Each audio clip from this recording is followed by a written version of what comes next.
Self study. हाँ, prelims में self study. बाकी पहले थोड़े दिन कोचिंग ली थी एलएलएम ज्वाइन करने से पहले, बट वो थोड़े दिन का था। उसके फिर मैंने एलएलएम किया। एलएलएम करने के बाद फिर जब एलएलएम मेरा कंप्लीट हो गया, उसी साल वैकेंसी आई थी। कहाँ से किया मैम? एलएलएम मैंने एएमयू से किया, अलीगढ़ मुस्लिम यूनिवर्सिटी से। एलएलबी भी वहीं से किया। तो फिर 2020 में ये नोटिफिकेशन आया था प्रीलिम्स का की तैयारी में। क्या होता है कि वेयर एक्ट पे बहुत ज़्यादा फोकस करना है। वेयर एक्ट का everything you should understand, her word, उसका इंटरप्रिटेशन, हर चीज़ पता होना चाहिए। उसके साथ साथ केस लॉज, उसके इलस्ट्रेशंस बहुत इंपॉर्टेंट होते हैं, ठीक है। एंड देन जब हम प्रोविजन को पढ़ते हैं तो प्रोविजन को ओनली समझना होता है। ऐसा नहीं कि ये सेक्शन ये कह रहा है फिर प्रोविजन हमने रख लिया, ऐसे काम नहीं चलता। सेक्शन, प्रोविजन, उसका पूरा कंसेप्ट, प्रोविजन का पूरा कंसेप्ट, उसके case laws, leading case laws, landmark case laws and recent case laws. इतना करने पे, एमसीक्यूज लगाने पे थॉरोली, ऐसा नहीं कि एक दिन लगा रहा है 4 दिन बैठ के, थॉरोली डेली टॉपिक कंप्लीट करें, एमसीक्यूज लगा रहे हैं, टॉपिक कंप्लीट करें, एमसीक्यूज लगा रहे हैं। फिर जब सारा हो गया, एक पूरा सब्जेक्ट, पहले तो है टॉपिक वाइज एमसीक्यू लगाना, देन जब पूरा सब्जेक्ट कंप्लीट कर लो तो फिर एमसीक्यू लगाना। Then we come to know कि हमारा कहाँ रह गया है, कहाँ वीक रह गया, कहाँ स्ट्रॉन्ग है। तो उन सब चीज़ों को नोट डाउन कर लेना है, जहाँ पे लग रहा है कि हम वीक हैं, नोट डाउन करके फिर वापस रिवीजन करना है। और जो प्रीवियस सब्जेक्ट था उसको कंप्लीट करके नए सब्जेक्ट को शुरू करना है, बट प्रीवियस वाले को रिवाइज करते रहना है थोड़ा थोड़ा, मतलब पूरा नहीं, थोड़ा थोड़ा टाइम उस पर देना है कि एकदम भूले नहीं। एंड देन फिर ऐसे ही बाकी सब्जेक्ट्स के साथ करना है। प्रीलिम्स के लिए तो इतना काफ़ी है। एंड उसके बाद फिर क्या होता है, बिहार में एक्चुअली क्या होता है ना, जीके जीएस भी आता है, उसके लिए मैंने लूसेंट फॉलो किया था। हाँ, मतलब ऐसा नहीं है एक दो रीडिंग से नहीं, बार बार पढ़ना होता है, तब जाके समझ आ रहा है हाँ इस एरिया से क्वेश्चन पूछा जा रहा है, ऐसे कवर किया जा रहा है। पर लूसेंट तब सफिशिएंट नहीं रहा, 60-70% कवर हो जाता है। बाकी उसके अलावा घटना चक्र कर लीजिए, मैंने घटना चक्र भी पढ़ा था जीके जीएस में। करंट अफेयर्स के लिए न्यूज़पेपर एंड या तो प्रतियोगिता दर्पण ले लीजिए या कोई भी करंट अफेयर्स की जो भी बुक अवेलेबल है मार्केट में, कोई भी चाहिए। ऐसे प्रीलिम्स हो गए। एंड देन मेंस का पार्ट आता है। तो मेंस में लिखने की प्रैक्टिस जब आप तैयारी करना शुरू करते हैं तभी से करनी चाहिए। जैसे टॉपिक हमने किया, जैसे एमसीक्यू लगाते हैं, वैसे क्वेश्चन वाइज एक ही क्वेश्चन करना है, देखना है कि कैसे लिख पा रहे हैं। लेकिन उस टाइम पे ज़्यादा हो नहीं पाता, बट जब भी टाइम मिले, जब हमने टॉपिक कंप्लीट कर लिया तो एमसीक्यू भी लगा लिया और रिटन प्रैक्टिस भी कर ली एक क्वेश्चन की, टॉपिक से उठा के, जिस टॉपिक से वेरियस एग्जाम्स में अलग अलग तरीके के मेंस के क्वेश्चन पूछे गए हैं। तो आपका जो टॉपिक कवर हो गया है उससे आप अपना मेंस का आंसर राइटिंग कर लीजिए। ये है एग्जाम के पहले की स्ट्रेटेजी। लेकिन जब नोटिफिकेशन आ गया, एग्जाम का डेट आ गया, उस टाइम पे क्या करें?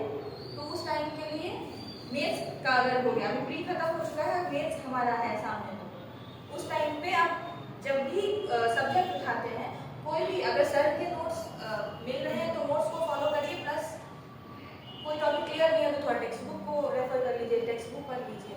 एंड देन उसके बाद अपने नोट्स बनाइए, शॉर्ट नोट्स।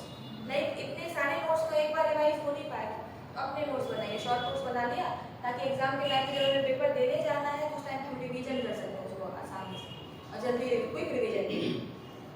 फिर उसमें क्या करना होता है कि जैसे जिस टॉपिक से क्वेश्चन, मेंस में सारे टॉपिक्स नहीं करने होते, उसमें होता है कि जो टॉपिक पूछा गया है प्रीवियस ईयर क्वेश्चंस में, उनको पहले कर लो। एंड देन उसके बाद जो लगता है, क्योंकि आजकल पैटर्न चेंज हो रहा है, अब जो पहले रिपीटेड क्वेश्चन थे मेंस में, अब उनको चेंज करके नए टॉपिक्स को भी टच करते हैं। तो एक आइडिया बना लिया कि क्या क्या टॉपिक आ सकते हैं, उसके जो नए टॉपिक आए हैं उनको कर लिया। बाकी रीड तो सब कुछ करना है, प्रिपेयर उतना करना है जितना पूछा गया है, ज़्यादा उस पर ज़्यादा फोकस करना है। और नोट्स बनाने के टाइम पे ये जरूर ख्याल रखना है कि एक प्रॉपर फॉर्मेट, सर ने फॉर्मेट तो बताया ही होगा, उस फॉर्मेट को फॉलो करने के साथ साथ क्या होता है, केसेस डील करने होते हैं मेंस पे ज़्यादा स्कोर करने के लिए। उसमें केसेस आपको डालने होंगे, रीडिंग केसेस, लैंडमार्क कोई केस है उस किसी टॉपिक पे, या रीसेंट केसेस तो पक्का ही डालने होंगे, उससे ज़्यादा स्कोर हो पाता है। तो मेंस में आपके नोट्स बन गए, और जो नोट्स आप फॉलो करते हैं वो कर लीजिए, कोई एक टेक्स्ट बुक फॉलो कर लीजिए, और राइटिंग प्रैक्टिस क्वेश्चन वाइज जो टॉपिक खत्म हो गया फिर आप उसकी राइटिंग प्रैक्टिस कर लेंगे। लिखने की practice in accordance with the time के, एग्जाम में कितना टाइम मिल रहा है। जैसे अगर 3 घंटे का पेपर होता है तो एक क्वेश्चन पे बहुत ज़्यादा टाइम नहीं मिलता, क्वेश्चन होते हैं एक्चुअली, 2 पार्ट होते हैं, आजकल वही हो रहा है।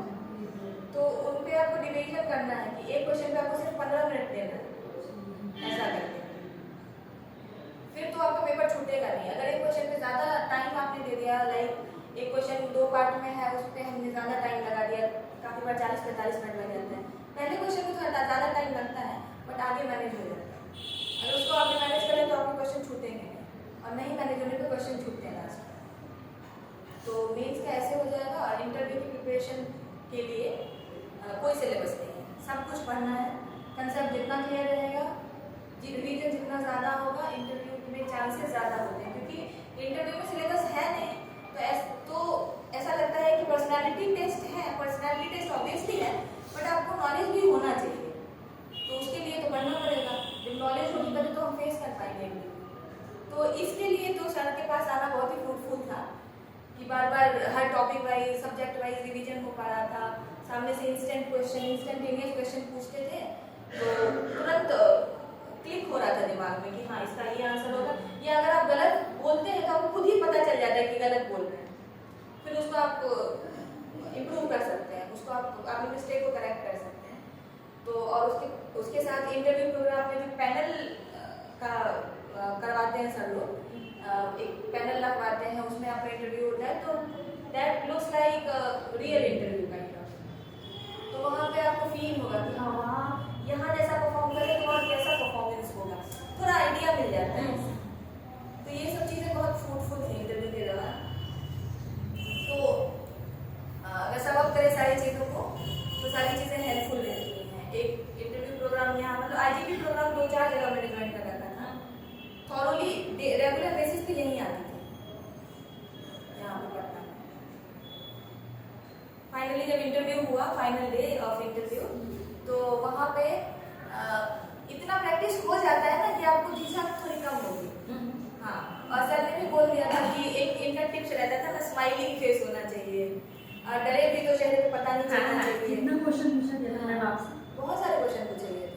मेरा इंटरव्यू लगभग 20-25 मिनट चला था। 30 मिनट में 10 सवाल, लगभग 20-25 सवाल होगा 20-25 मिनट में, क्योंकि वो लोग एक खत्म होता है दूसरा पूछते हैं। वो बॉम्बार्डिंग करते हैं हाँ। साइड से। आपके पर्सनली क्वेश्चन पूछे थे? मेरा सर अश्विनी कुमार। अच्छा मैम पर्सनली क्वेश्चन था या लॉ से रिलेटेड? सब कुछ मेरे से सब कुछ पूछा था, लॉ से भी पूछा था, पर्सनल क्वेश्चन भी पूछे थे। और जो लास्ट डे सर ने हमारे इंटरव्यू के जस्ट पहले एक दिन पहले 23 को ना सर, 25 को मेरा इंटरव्यू था, 23 को सर ने एक चीफ जुडिशियल मजिस्ट्रेट को बुलाया। तो उनकी क्लास भी बहुत, मतलब आपको कभी नहीं पता होता कि कौन सी चीज़ आपके लिए कितनी फायदेमंद हो सकती है। You have to attend everything, और उसमें कोई भी चीज़ हो सकती है जो बहुत ही ज़्यादा फ्रूटफुल आपके लिए निकल जाए। लाइक लास्ट डे उन्होंने बोला, उनकी क्लास लगी थी ना 1.5 घंटे 1.5-2 घंटे, तो उन्होंने बहुत सारी चीज़ें बताई, और उन सब चीज़ों में सब कुछ सीखने वाला ही होता है हमारे एक्चुअली। सब कुछ दिमाग में रखिए, और जो आपसे पूछा जाए कभी कुछ जो पहले आपसे पूछा गया है और आपको ट्रिक पता है या फिर आपको टिप्स दिए गए हैं, तो उस चीज़ को अप्लाई जरूर करना चाहिए। तो उन्होंने बताया था लास्ट डे में कि अभी जैसे ज्वाइनिंग आप लोगों का इंटरव्यू होगा तो आपसे पूछा जाएगा कि बताओ अगर अभी मजिस्ट्रेट आपको बना दिया जाए तो आपकी रैंक क्या होगी, आपको कौन सा पोस्ट मिलेगा। तो उन्होंने उसी दिन डिस्कशन के दौरान नॉर्मल वे में ये सब चीज़ें बताई थी कि काफ़ी बार क्या होता है कि प्रोसीजरल भी पूछते हैं जिसमें आप जो आपको पता नहीं होता स्टूडेंट्स को, लेकिन काफ़ी बार वो पूछ लेते हैं देखने के लिए कि कैसा एक्सप्रेशन होता है, कैसे डील करता है। तो उन्होंने बता दिया था बोलते बोलते कि पहले आपको सेकंड क्लास बनाया जाएगा ट्रेनिंग के दौरान, देन आपको पावर दिया जाएगा फर्स्ट क्लास जुडिशियल मजिस्ट्रेट। तो मुझसे लकीली के क्वेश्चन पूछ लिया गया था, और पूछा था अभी तो BPSC के जो मेंबर होते हैं उसमें उन्होंने पूछा था, तो वो भी काम का था, बहुत ज़्यादा फायदे का था वहाँ पे मेरे लिए, मतलब बहुत ज़्यादा फ्रूटफुल था। तब लग रहा था कि नहीं, जितनी चीज़ें ध्यान से देखो, जिस प्रोसीजर से आप जा रहे हो, जितना ध्यान दोगे उतना फायदा होता है, उतना ज़्यादा अच्छा परफॉर्म कर पाते हैं। अब आप लोग पूछिए मैम कितने मेंबर थे वहाँ 4 मेंबर थे। सारे सवाल थे? एक हाईकोर्ट के जस्टिस थे, और एक BPSC के मेंबर थे, और 2 कैबिनेट थे। हाईकोर्ट के कौन से जस्टिस? जस्टिस अश्विनी। मैम आपका नाम? आप इसको सोशल मीडिया पे पोस्ट मत करिएगा अपने बस सर को सेंड मैम आपका सुनिए Kiran Kiran Kumar first day join किए तो मतलब ऑफिस में काम करता रहा अभी ऑफिस अभी नहीं ज्वाइन फर्दर नोटिफिकेशन मारते हैं किसी यहाँ पर जाके 100 प्लस मार वो प्री पॉइंट ऑफ व्यू ये मेरी स्ट्रेटजी थी हाँ, तो बाकी भाई- सबकी अपनी अपनी हो सकती है जैसे कि 100 प्लस बनाते हैं कैसे हर से बनाते हैं ऐसा तो वो 100 तो बनता है बट वो धीरे धीरे